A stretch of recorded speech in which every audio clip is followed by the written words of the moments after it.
Em relação a criticar a decisão de quem mandou o jogo terminar. Porque quem está lá dentro é que sabe, né, o que pode ser mais perigoso. Às vezes, encerrar um jogo, né, Casão? Você que já certamente passou por situações tensas de comportamento de torcedor e mesmo do que está acontecendo dentro do campo, às vezes encerrar o jogo pode ser pior do que continuar. Essas decisões nunca são fáceis de ser tomadas, né? Mas não teve como evitar a apreensão durante aqueles minutos finais ali dos acréscimos. Tem uma arma dentro do campo de um jogo de garotada, é para você pensar o que pode acontecer no futuro, Campeonato Paulista profissional, Copa do Brasil, Campeonato Brasileiro. Se eles estão com essa mentalidade em uma semifinal de Copa São Paulo, que é todos os garotos de 18 anos, 19 anos, e quando jogar o profissional, que realmente eles torcem, né? São os ídolos deles jogando lá, o que pode acontecer? Então isso aí já aconteceu agora, no começo de janeiro, deve servir para segurança, para a PM, para quem faz esse tipo de trabalho do Brasil todo, porque vão começar campeonatos nacionais. Paulo Vinícius Coelho também vai participar desse papo com a gente.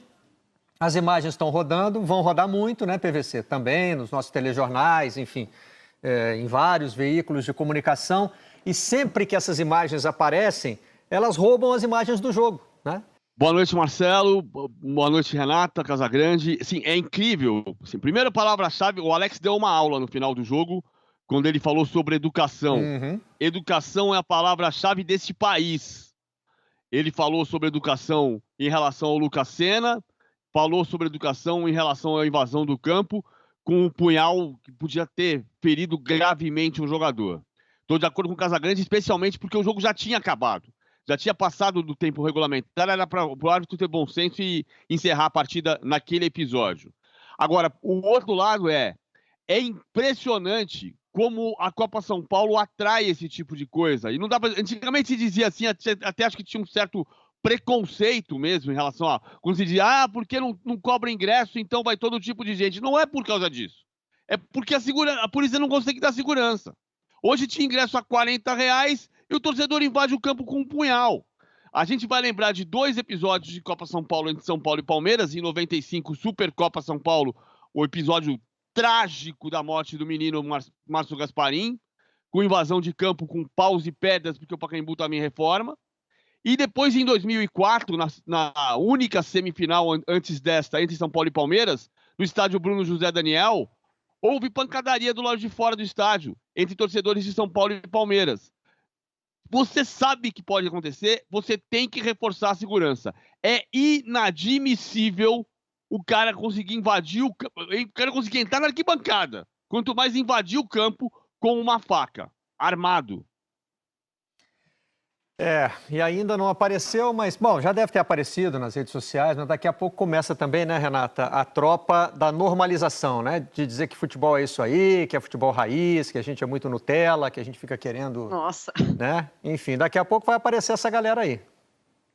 Eu acho que tudo tem limite, né, Barreto?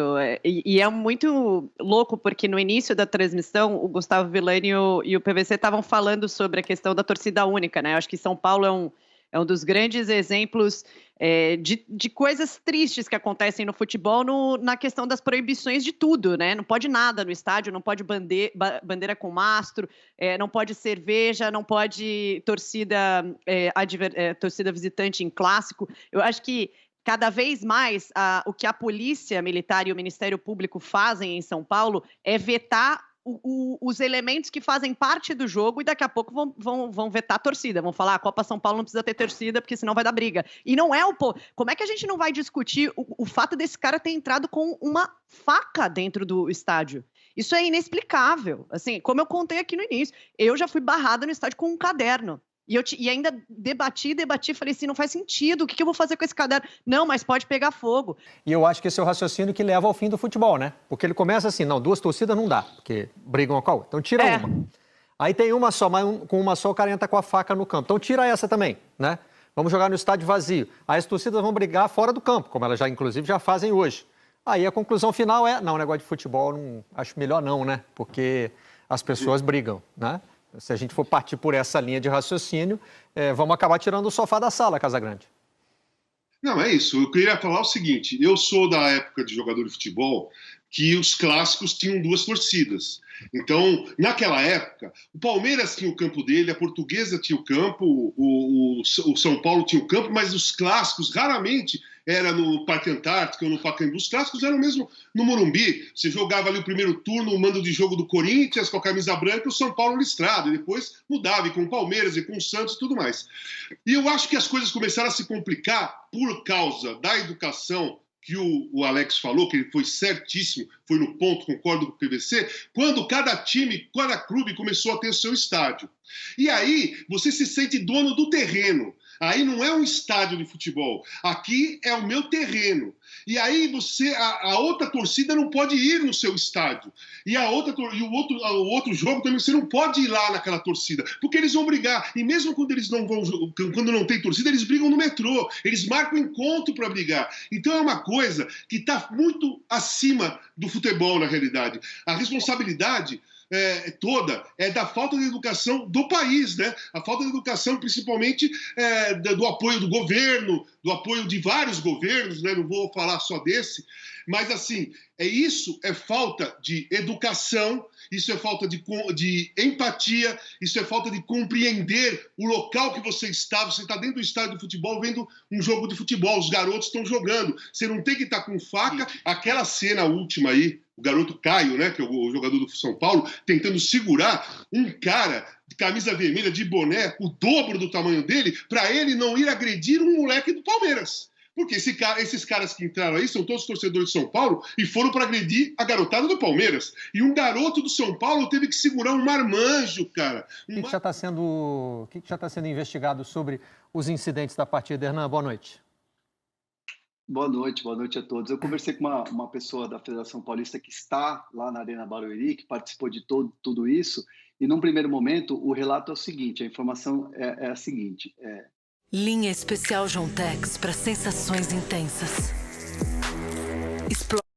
Um jogador do Palmeiras, né, que chegou e entregou a faca para o árbitro, ele viu o torcedor com a faca na mão e apontou. E aí, quando o torcedor viu que o jogador percebeu que ele estava com essa faca na mão, ele largou a faca no gramado. E aí partiu para cima, para tentar fazer aquela coisa toda, os jogadores de São Paulo tentando impedir esses jogadores. Segundo o que me relataram no telefone agora há pouco, era o torcedor com a camiseta vermelha. E aí o árbitro recebeu e repassou para o delegado a faca e vai ser colocado na súmula. Esse torcedor que tentou invadir, que teoricamente estava com a faca, segundo esse jogador do Palmeiras, está no GCRIM nesse momento, está ali a Polícia Militar prendeu esse torcedor e esse torcedor vai ser interrogado. E, camiseta vermelha é esse aí, Hernan. É o grandão. Esse aí, camiseta vermelha. Que foi seguro por um jogador do São Paulo. E aí o jogador do Palmeiras entende que esse torcedor estava com a faca e largou no gramado. E aí depois o próprio jogador do Palmeiras pega a faca do gramado e entrega para o árbitro. E aí esse torcedor que foi detido vai responder agora no GCRIM, exatamente agora nesse momento ele está respondendo, a polícia está começando a investigação para ver se de fato ele estava mesmo com a arma e qual que vai ser o argumento desse torcedor, porque de fato a arma, essa faca, né, não brotou do gramado. Enfim, segundo a minha fonte, o jogador do Palmeiras viu a faca e o torcedor largou essa faca no gramado quando começou a correr, invadindo o gramado, Barreto. Outra possibilidade seria dentro de algo que foi arremessado no gramado. Eu estou até nessa câmera aberta aí tentando observar se tem, sei lá, né?